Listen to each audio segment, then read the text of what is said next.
든든합니다.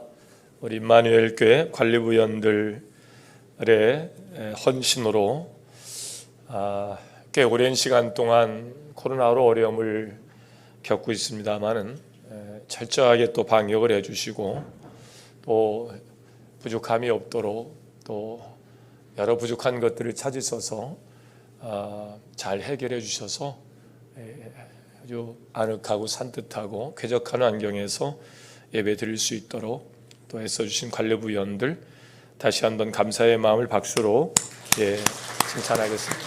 수고하셨습니다. 옆 사람과 인사하겠습니다. 참 잘 오셨습니다. 네, 감사해요.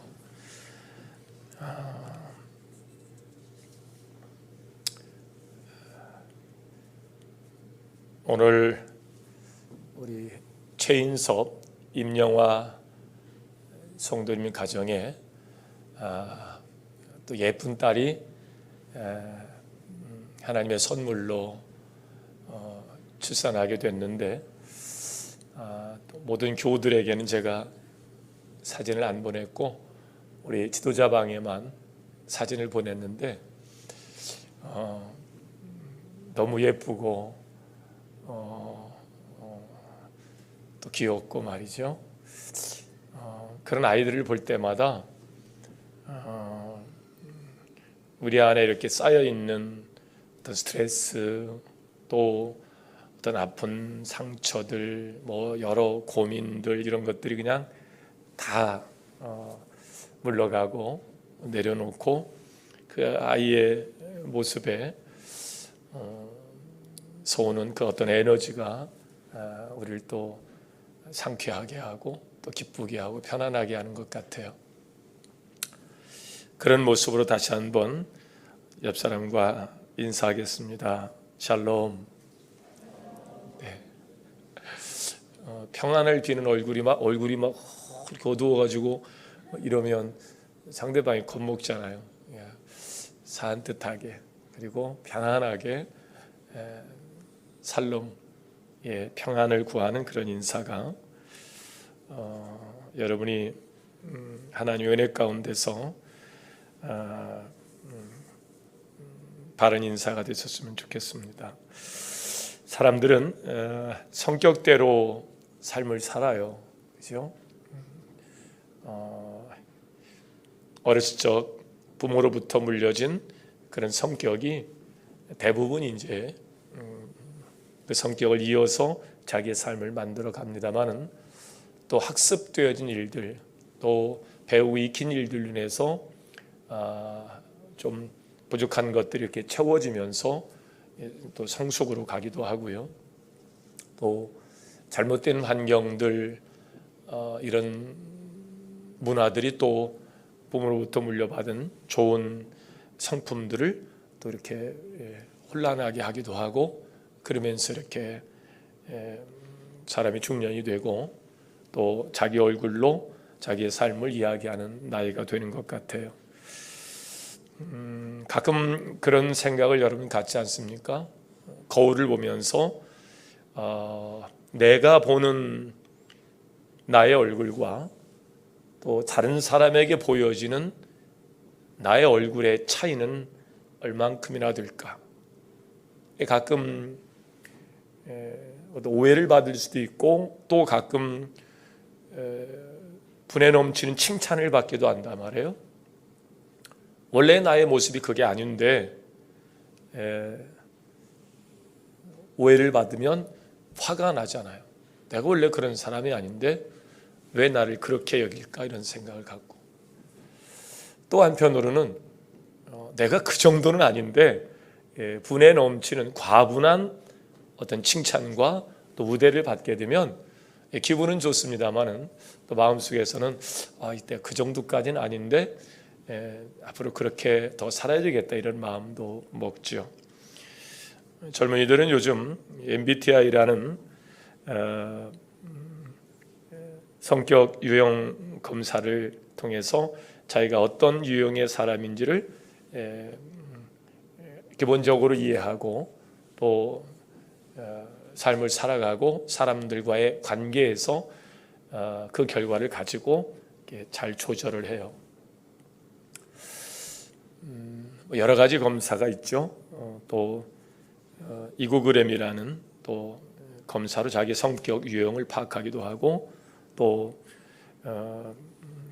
물론 이제 MBTI가 칼 융의 심리 유형론을 토대로 해서 고안한 자기보고식 성격 유형 검사이기도 하기 때문에 또 동서양의 또 어떤 문화의 차이, 또 이것 때문에 우리하고 꼭 그렇게 맞는 것은 아닙니다만은, 그러나 대부분 그런 성격 유형 검사를 해보면 그래 맞아, 내가 그런 면이 있어, 그리고 또 한편은 나에게 또 그런 면이 있을까, 또 이렇게 생각도 해보고 기대도 해보고 하죠. 옆 사람에게 물으면 잘 대답을 안 할 것 같고, 이번에 사순절 기간 동안 성령 하나님께 한번 물어보세요. 하나님, 나는 누구입니까? 라고 한번 물어보시면 하나님께서 우리의 생각과 마음에 내가 누구인가를 또 말씀해 주시거든요. 분에 넘치는 과분한 또 칭찬을 받게 되면 여러분 또 하나님께로부터 오는 그 평안과 함께 기쁨이 올 것이고, 또 성령이 우리 안에 연약함과 부족함을 깨우쳐 알게 하시면, 그래 이번 사순절 기간 동안 주님과 동행하면서 신자다운 삶을 한번 살아봐야 되겠다, 뭐 그런 결심을 가질 수도 있겠죠. 오늘 본문에 주인공이 바울의 아름다운 고백은 정말 두고두고 여러분 읽고 또 읽어도 여러분에게 정말 큰 은혜가 될 만한 그런 이야기예요. 바울의 삶은 누가 크게 그렇게 도움을 주지 않아도 자기 앞가림을 분명히 하면서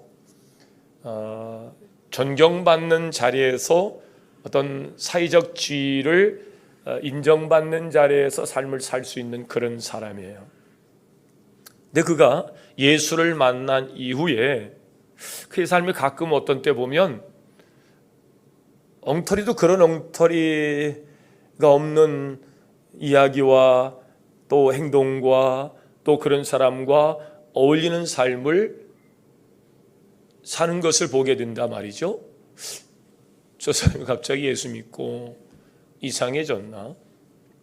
우리는 사람이 변화하는 일이 정말 쉽지 않거든요. 어떤 유익이 크게 있지 않고서는 자기 본질에서 떠난 어떤 이야기 그리고 어떤 제스처를 하기가 쉽지 않아요. 근데 바울은 좌로 가기도 하고 우로 가기도 하고 또 낮아지기도 하고 또 어린아이 같기도 하고 또 손가락질 받는 사람들과의 어떤 관계마저도 주저하지 않는 삶을 산단 말이에요. 이게 많은 사람이 의아해 하지 않았겠어요? 저 사람이 그래도 품격이 있는 율법에 대해서는 힐렐, 가말리엘에 이어서 최고의 권위를 부여할 만한 지도자이고 말 그대로 유대인 중에 유대인이요 말씀대로 살려고 애쓰셨던 바리새인 중에 바리새인인데 또 로마의 시민권까지 가지고 있고 정말 부족함이 없는데 왜 저럴까 싶은데 오늘 이 고린도전서 9장 말씀으로 가면 그 답이 나와요. 유대인들에게 내가 유대인과 같이 된 것은 유대인들을 어떻게 하고자 하며 얻고자 하며 오직 바울이 좌로 우로 낮아지고 또 때 어린아이와 같이 유약한 자요 손가락을 받는 사람들과 함께하며 이런 모든 이유가 그들을 얻고자 함이라는 거예요. 내가 율법 아래에 있지 아니하나 율법 아래에 있는 자같이 된 것은 율법 아래에 있는 자들을 얻고자 하며 바울은 율법을 넘어선 자예요. 그런데도 율법의 통제를 받고 율법 아래에 머물러 있는 자들과 함께함은 그들을 얻고자 함이라는 거죠. 우리 가끔 관계 전도로 사람과의 관계를 통해서 복음을 전할 때에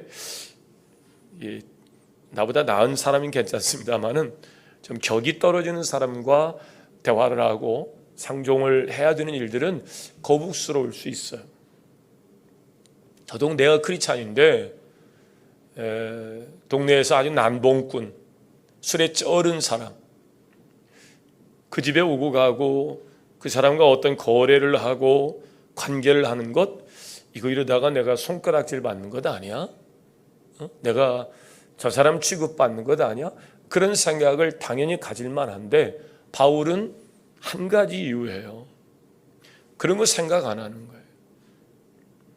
그냥 그 사람을 얻고자 합니다. 즉 복음을 통해서 그 사람을 하나님의 형상으로 회복시키는, 그 사람을 구원하고자 하는 머리 대신 예수님의 그 마음으로 그 사람을 구원하고자 그 사람에게 다가간다, 그런 이야기죠.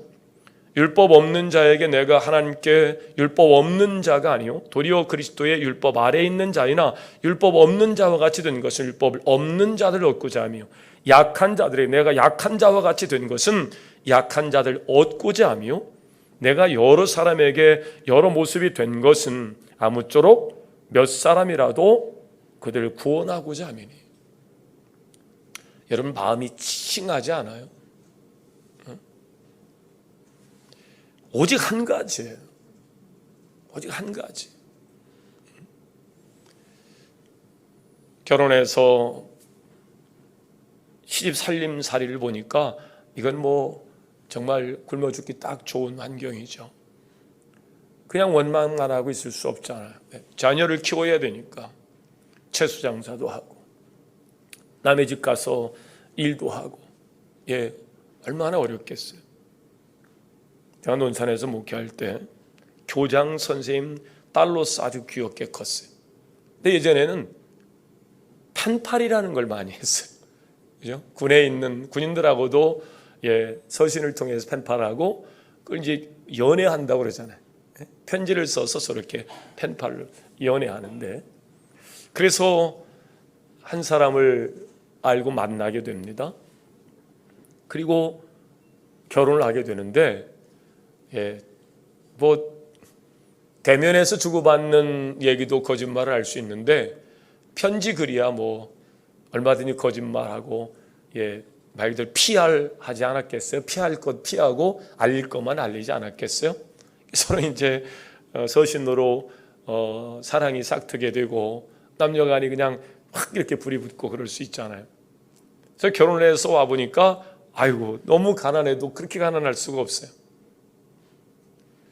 그냥 그 가난만 원망하고 아이고 물립시다 뭐 그럴 수 있는 상황이 아니니까요.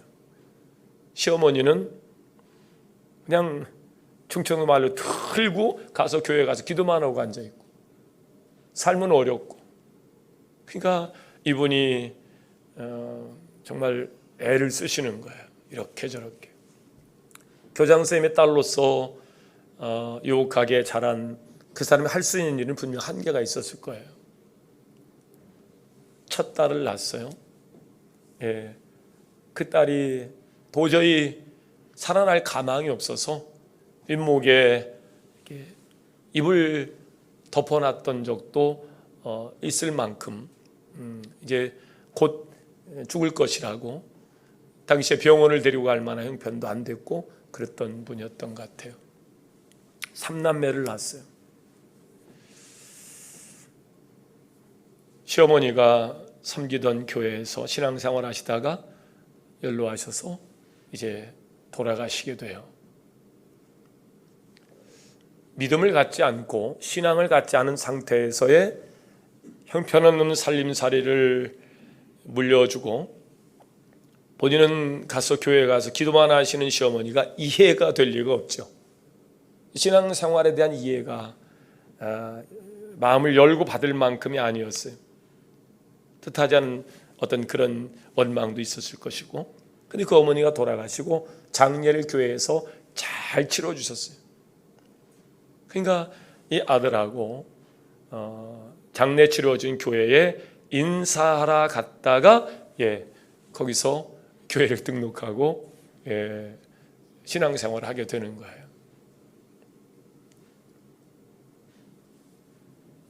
많이 어려워서도 그랬을 겁니다.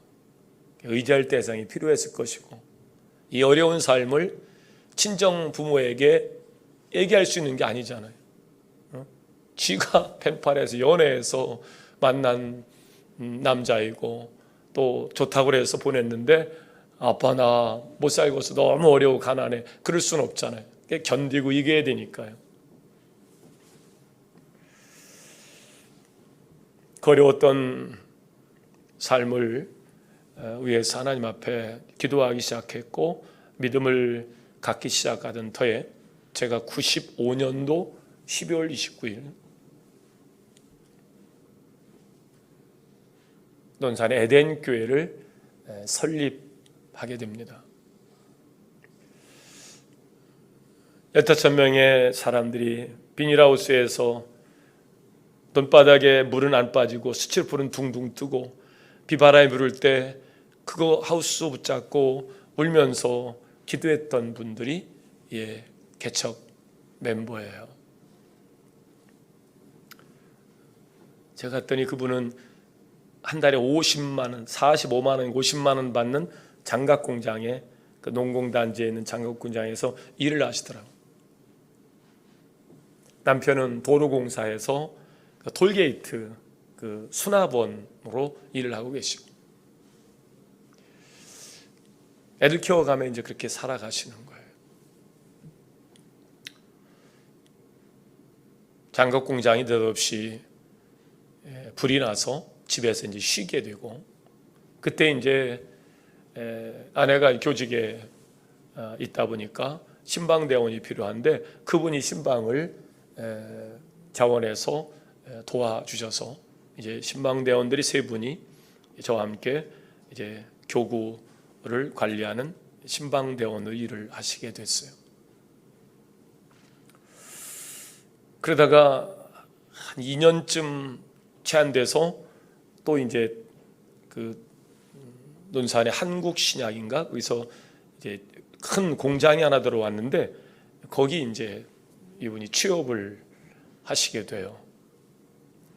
그러니까 교회 일이 그분 중심으로 이제 많이 됐는데 갑자기 취업을 하니까 당신 스스로 이제 너무 어려운 거예요. 그러니까 주님을 위해서 일하다가 갑자기 이제 회사 일에 전념하고 그러다 보니까 일과 중에 늘 이제 교회가 걱정되고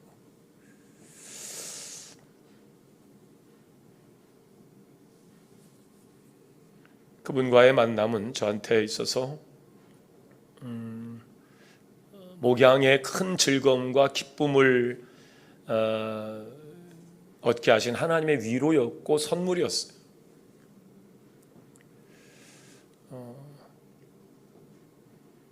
그 가정의 여러 일들에 하나님이 초자연적인 역사로 그 가정을 돕는데 정말 신기하리만큼 하나님이 그 가정에 복을 주시는데요. 이분의 삶은 늘 교회 중심이었어요. 직장 생활에서 이제 월급을 받으시면 일반적으로 재정에서 할 수 있는 일들과 또 그렇지 않은 일들, 근데 이분은 재정에서 해야 할 수 있는 일인데도 불구하고 그분이 이렇게 여러 일들을 책임을 져 주셨어요. 교회 학교를 그분이 맡아서 부장으로 하시는데 지방의 32개 교회 중에서 교회 학교가 우리가 두 번째로 아주 교회 학교가 큰 부흥을 이루게 되는데 그분이 아주 결정적 역할을 하시는 거예요. 주일날 아침에 봉고차 운전하시는 집사님과 순회를 하는 거예요. 나요. 우리 애들 아직 안 일어났는데 걱정하지 말고 그냥 남편하고 입을 뒤집어 쓰고 있어. 그러고 이제 들어가는 거예요. 그래서 애들 그냥 옷 입혀가지고 양말 시켜가지고 차로 또 태우고 집집마다 순회하면서 애들을 데리고 나오는 거예요. 워낙 열심으로 그리고 그들을 잘 섬기니까 각 집에서 그냥 맡기는 거예요. 그분한테. 교회 학교 관련한 예산을 그분이 다 하시는 거예요. 담당하시는 거예요. 애들 간식, 또 애들 수련회 이런 것들 다 그분이 합니다. 어느 날은 저한테 목사님 교회 분위기가 좀 조금 다운됐는데 그 돼지에다가 이렇게 한약재를 넣고 바베큐 하는 거 그거 좋다고 하는데 그 돼지 2마리 잡으셨으면 좋겠는데 그래서 나한테 얘기하지 말고 재정부장하고 상의를 한번 해보세요. 재정 여유가 있는지 모르겠는데 했더니 아니 목사님 허락만 해주시면 제가 돼지를 2마리 제가 낼게요. 그래서 돈이 어디 있다고 그래요. 그냥 허락만 하세요. 그래서 하면 좋지요. 정말 큰 돼지를 거기다 한약 넣고 해서 이렇게 바베큐 했는데 얼마나 맛있는지. 그래서 어떤 교회에 관련한 부분들을 이분이 거의 그렇게 감당하세요. 어느 순간 제가 물었어요. 권사님, 애들 대학 보내고 지금 이것저것 또 결혼도 시켜야 되고 또 준비할 것이 많이 있을 텐데 그거 다 그렇게 하시면 어떡해요? 그랬더니 목사님 제가 계산해 보니까요. 하나님 앞에 헌신하는 것보다 우리 애들이 3남매가 전부 다 장학생이 돼가지고 큰애는 정말 이불 덮어놨던 애인데 딸이 어느 순간 건강하게 잘 커가지고 한남대학교 수석에 논산의 VIP 영광 은행에 VIP실에 또 근무를 하게 되고 또 둘째 셋째 전부 다 충대 장학생으로 다니는데 목사님 제가 이게 하나님 앞에 지금 아무것도 아닌데 하나님 진짜 엄청나게 복을 주세요. 어느 날 남편이 저를 찾아요. 목사님 제가 드릴 말씀이 있는데 좀 상담 좀 했으면 좋겠어요. 남편은 사실 신앙생활이 그렇게 모범적인 신앙생활은 아니에요.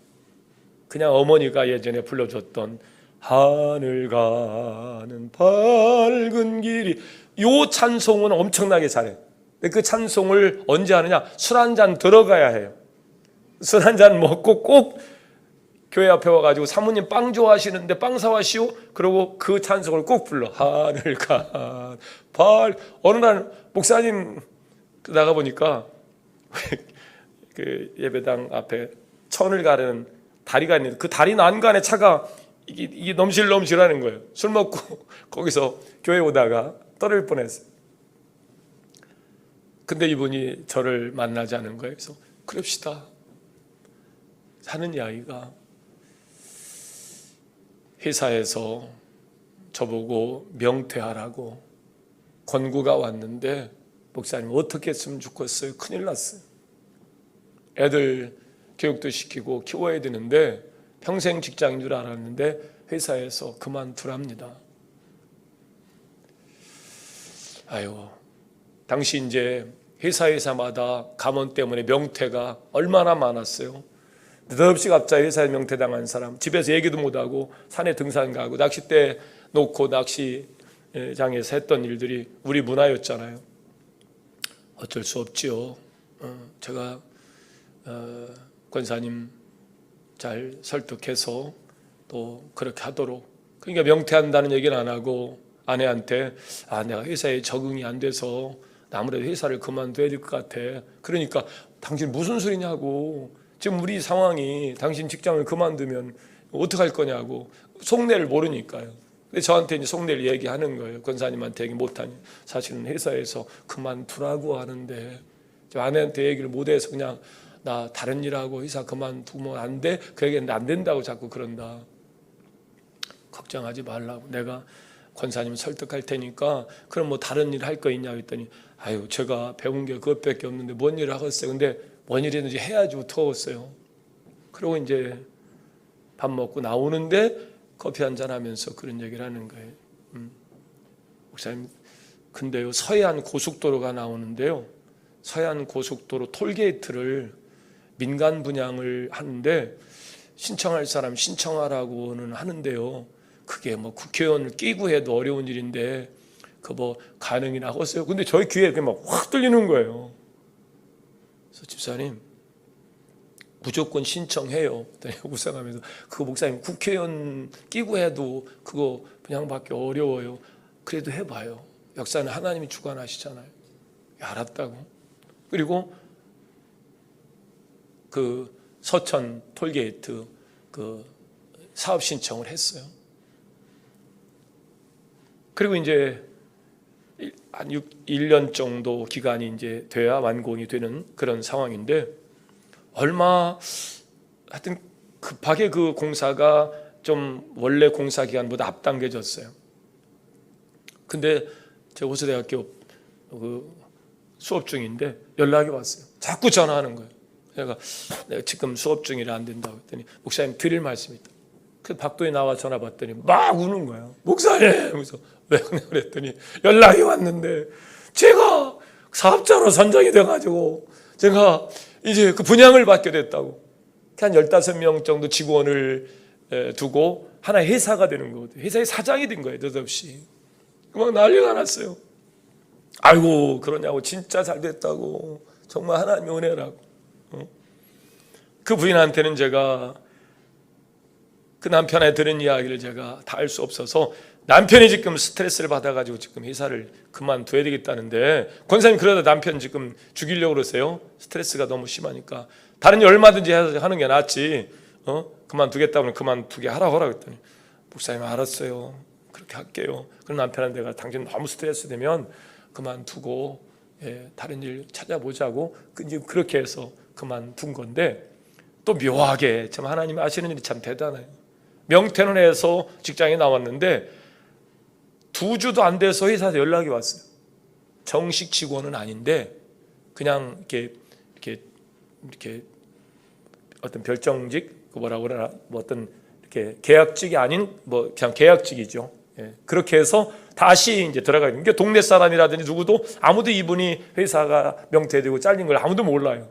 물론 급료는 조금 이제 줄어들었지만 그런 과정이 가다가 이제 그 서해안 고속도로 그래서 이름을 이제 대광기업이라고 이름을 붙여졌어요. 붙여져 가지고 직원 한 15명 데리고 사장이 된 거예요.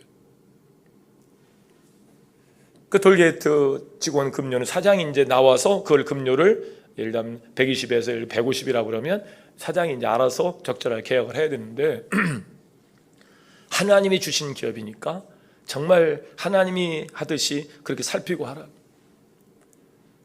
그분들 복지를 위해서 이분이 정말 최선을 다했어요. 3년간 전국 고속도로 톨게이트 서비스 분야에서 이 그 서천 그 톨게이트가 1등을 받게 됩니다. 뭐 남의 일이라고 뭐 이렇게 기뻐하지도 않고 그거 기뻐하면 여러분에게도 복이 될 수 있기를 바랍니다. 그게 너무 좋잖아요. 그러니까 그 서천에 춘장대하고 한 톨게이트 산인데 거기 자기 친구가 사장이 죽었어요. 근데 연락이 온 거예요. 이것도 관리를 해줄 수 있냐고. 여러분 이거는 대박이에요. 대박. 그러니까 자기 월급은 공식적인 월급은 300만 원이에요. 그리고 이렇게 저렇게 이제 판금이 나오는 거는 또 복지를 위해 쓰고 남편이 어느 날 돈산에서 이제 거기가 직장 생활하다가 토요일 날 이제 오는 거예요. 남편이 오더니 흰 봉투 하나를 두목에 내놓고 탁자에다가 탁 내놓더니 이게 뭐냐고 그랬더니 거기는 11조지. 생전 11조를 해본 적이 없고 11조 한다고 그러면 막 엄청 막 골라가지고 그랬던 분이고 몰래 이렇게 하고 막 그랬던 분인데 탁 그러더니 뭐야 이게 11조지야. 그러더니 되게 11조를 쳤달. 아유 목사님 이렇게 기도를 세게 해주셔서 내가 사장이 됐는데 11조는 내가 해야지야. 그러고 갖다 놓더니 300만 원 가져서 울면서 이분이 정말 가져오신 거예요. 하나님이 진짜 이렇게 우리에게 큰 복을 줘가지고 지금 이런 지경에 왔노라.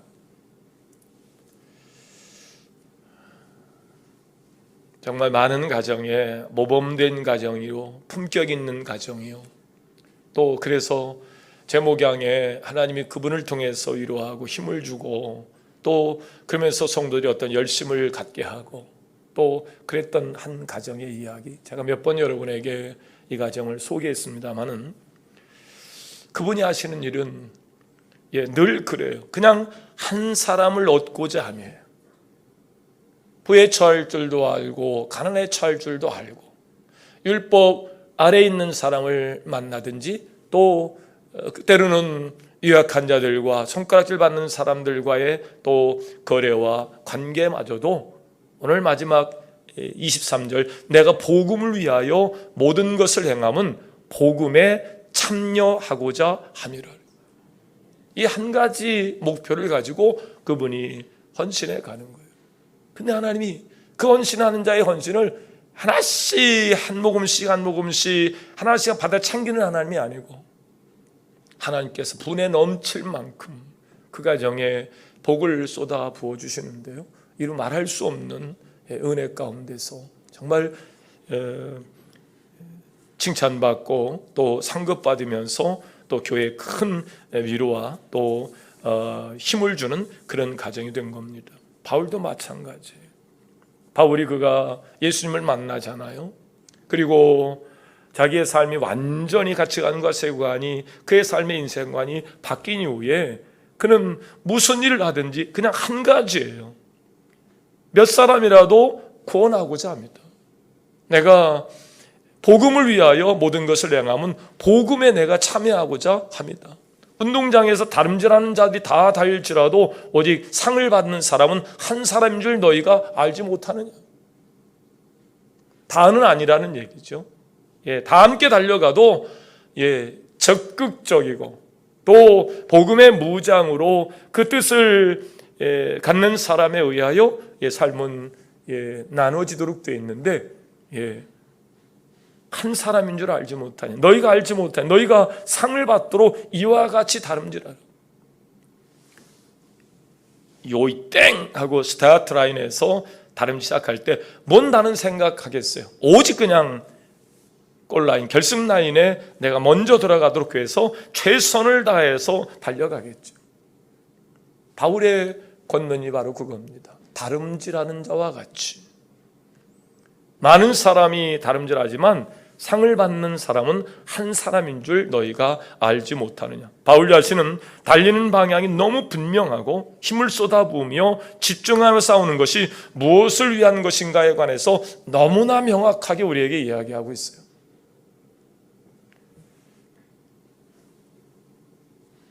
자신이 항상 어떻게 해야 주님의 사람으로 살아갈 수 있는지에 대해서 분명한 삶의 목표와 자신의 정체성에 관한 이해를 분명히 하고 있어요. 방향을 잃고 달리는 사람, 골프 선수가 눈감 땡감 허공을 치는 사람으로서는 이길 수가 없죠. 향방 없이, 아니 뛰긴 뛰는데 방향 감각을 모르고 그냥 말처럼 뛰면 그 목표를 이루겠냐고요. 자기는 그렇게 삶을 살지 않는, 허공을 치는 자와 같이 향방 없이 달리는 자처럼 그렇게 살지 않는다는, 분명한 정해진 목표를 가지고 정해진 방식에 의하여 그렇게 살아가요. 그렇기 때문에 바울은 날마다 달리는 것은 아닙니다. 그래야 사도행전 20장 24절, 빌립보 3장 12절 말씀, 그래야 그의 몸에 못된 것들이 달라붙지 않고 다른 생각이 들지 않도록 그는 자기에게 주어진 사명을 위하여 항상 달리는 자와 같은 마음으로 달린다는 거예요. 달리다가 가만히 있어봐, 내가 지금 해야 할 일이 뭐가 있지, 이런 생각이나 어떤 다른 일에 방해를 받아서는 다름질할 수가 없겠죠. 오직 한 가지입니다. 내가 열심히 달려서 1등을 해야 되겠다는 그 마음 한 가지만 가지고 있었기 때문에 바울은 늘 최선을 다해서 달렸다는 거죠. 멈추면, 우리가 가끔 이게 멈춘다는 것, 이것이 우리에게 하나의 어떤 좋은 문화일 수도 있어요. 너무 빠르고 급하게 하는 것보다 천천히 느리게 잠시 좀 쉬는 것도 필요해요. 그런데 여러분, 영적인 일은 그렇지 않아요. 사람에게는 휴식이 필요하거든요. 과부하 걸리면 내 몸이 무너지기 때문에 웨슬리 목사님도 항상 교육자들에게 하루에 한 번씩 꼭 운동할 것을 권해요. 영육은 같이 가는 건데 어느 한쪽만을 위해서 균형을 잃지 말고 함께 갖고 와야 되기 때문에 그래요. 그런데요, 그래서 우리에게 육신의 쉼이 필요한데, 어떤 쉰다는 것은 어떤 일을 멈추고 또 생각을 멈추고 몸을 자유하게 하며 여유를 갖고 재충전을 위해서 활력을 얻는 것이기 때문에 너무 복종이 어려울 때 잠시 휴가를 내서 가서 쉼을 얻고 오는 것은 굉장히 필요한 것일 수 있습니다. 재충전하는 것이죠. 새로운 도약을 위해서 말이죠. 그래서 쉼과 휴식이라는 것은 정말 물 좋고 산 좋고 공기 좋은 곳에 가서 잠시 모든 걸 내려놓는 것이 필요해요. 그러나요, 여러분, 영적인 다름질은요, 쉼이 오는 순간 하나님과의 관계와 교제에 하나님만 계신 것이 아니고 사단 마귀가 꼭 틈을 타고 들어오기 때문에 여기서 우리가 가끔 무너져요. 그래서 여러분이 스스로 결정이 아니라 할지라도 우리 임마누엘 교회 환경적 요소에 여러분의 신앙의 다름질이 멈춰지는 일이 없기를 주의 이름으로 축원합니다. 이 일이 너무너무 중요해요. 여러분의 어릴 적의 삶에 부모를 잘 만나서 얼룩의 역사 없이 고통이 없이 잘 상처 없이 온 사람들은요, 표시가 나요. 근데 갑자기 부모님이 돌아가시거나 또 가정경제가 부도가 나서 무너지거나, 그 정말 허리띠를 졸라매는데 죽기 살기로 그렇게 살 수밖에 없는 환경을 겪은 사람들은 삶이 이렇게 옹이가 지기도 하죠. 물론 그런 고통과 어려움이 또 어떤 새로운 도약을 위한 어떤 조건이 되기도 하지만 말이죠. 그래서 이렇게 어떤 이루어놓은 영적인 토양들, 그리고 이런 환경들이 어떤 사단의 역사 가운데서 이것이 자꾸 혼란을 겪게 되면 영적으로 굉장히 여러분 큰 어려움을 만날 가능성이 큽니다. 건강에 어떤 일들이 몸을 잘못 사용하고 과로해서 우리 몸이 망가지는 것처럼 영적인 것도 마찬가지예요. 이 토양을 잘 살펴가며 가는 것이 굉장히 필요한데, 자신의 몸을 망가지게 하고 신앙과 몸이 따로 놀고 결국 아무런 유익이 없는 정말 말 그대로의 그냥 영적인 쉼은요, 사단의 역사를 틈타게 하는 아주 중요한 요소가 됩니다. 그러므로 여러분의 삶에 영적인 쉼이 일어나지 않기를 주의 이름으로 축원합니다. 따라합시다. 영적인 쉼은 안 되는 것이다. 시작. 영적인 쉼은 안 되는 거예요. 몸과 정신과 신앙을 지탱하려면 늘 바울이 경주자와 같이 그 달려가는 그 스탠스, 페이스를 계속 취해야 됩니다. 잠시 머물 수 없는 거예요. 말씀, 날마다 함께하는 것이죠. 어찌 보면 호흡과 같은 거예요. 나 진짜 너무 피곤한데, 그래서 다른 것은 다 쉼이 필요한데 호흡을 쉬는 어리석은 사람은 없죠. 왜? 호흡이 쉬는 순간 우리는 요단강을 건너게 되기 때문에 그래요. 호흡을 쉴 수는 없는. 매일같이 우리가 성령 충만함을 유지하는 일들. 그래서 이번 사순절에도 이 사순절 묵상집, 또 사순절 특별 새벽기도를 통해서 우리 영적인 영성 관리를 위해서, 영성 훈련을 위해서, 영적인 성숙을 위해서 육신을 복종시키는 일들, 이 일이 오늘 바울의 이야기입니다. 27절입니다. 26절부터 나는 다름질하기를 향방 얻는 자 같지 아니하고 싸우길 허공을 치는 것 같지 아니하며, 27절 함께 시작. 내가 내 몸을 복종하게 함은 내가 남에게 전파한 후에 자신이 도리어 버림을 당할까 두려워함이로다. 자신을 복종시키는 이유가 남은 살렸는데 지가 죽어요. 영적인 방황, 그 방황은 영적 쉼을 통해서 우리에게 올 것인데, 결국 바울이 자기를 계속해서 복종시키는 일들은 결국 남에게는 복음을 전했는데 자기가 혹 망할까, 자기가 죽을까 두려운 마음에 자기를 복종시켜 간다는 거예요. 몸과 정신과 신앙을 지탱하는 일들, 꼭 교회 부흥만을 위한이 아니고 하나님의 나라 확장만이 아니라 성도 여러분의 몸과 영혼과 신앙을 살리는 그런 싸움, 여러분 절대 쉼을 추구해서는 안 됩니다. 오늘도 사순절을 시작한 첫날 여러분의 영혼이 잘 되고 범사가 잘 되고 강건한 자리로 갈 수 있도록 여러분 구하시고 두드리시고 차리시면서 하나님의 것들이 여러분과 여러분의 가정과 여러분의 자녀들에게 쏟아 부어지는 그런 축복의 역사가 이번 사순절 기간 내에 있어지시기를 주의 이름으로 축원합니다. 기도하겠습니다. 참 좋으신 하나님, 오늘도 우리가 때로는 좌절하고 낙심할 수밖에 없는 일들을 봅니다.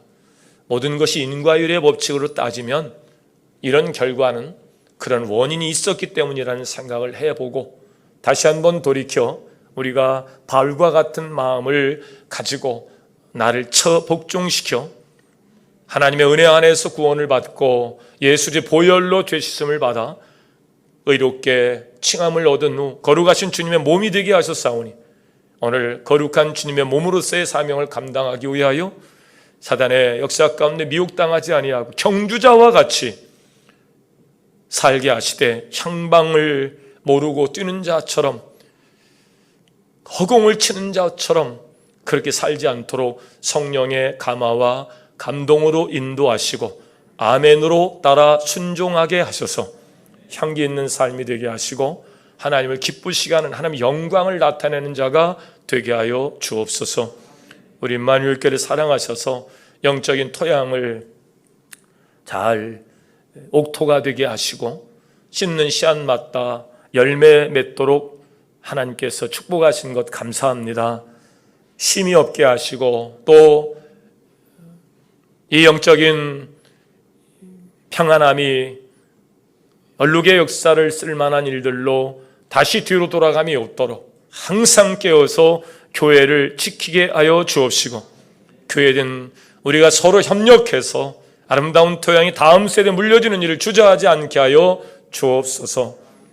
깨어있는 자들로 하여금 깨어 기도하게 하시고, 살아있는 자들로 하여금 살아 역사하시는 예수 그리스도 그분을 증거하는 일들로 청주자와 같은 삶을 살게 하여 주옵소서.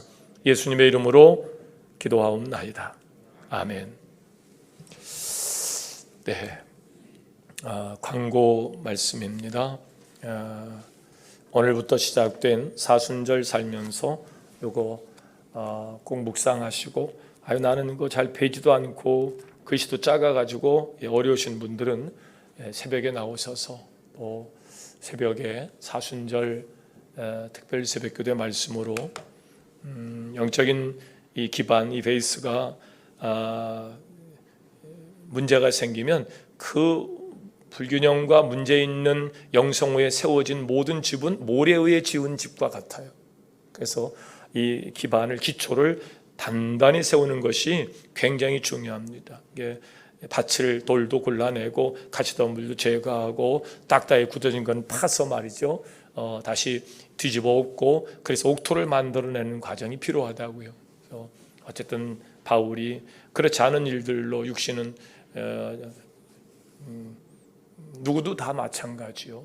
사람들에게 와 이렇게 칭찬받고 또 인정받고 또 삶의 환경도 마찬가지죠. 보다 더 괜찮고 좋은 환경 다 추구합니다만은 내 몸이 그렇게 추구할지라도 자기를 폭중시키면서 복음에 한 사람 몇 사람이라도 좀 얻고자 하며 또 부에 처할 줄도 알고 가난에 처할 줄도 알면서 율법 아래 있는 자들과도 함께하면서 그가 그렇게 살았던 것처럼 향기 있는 삶으로 여러분에게 주어진 삶이 칭찬받는 삶이 되었으면 좋겠습니다.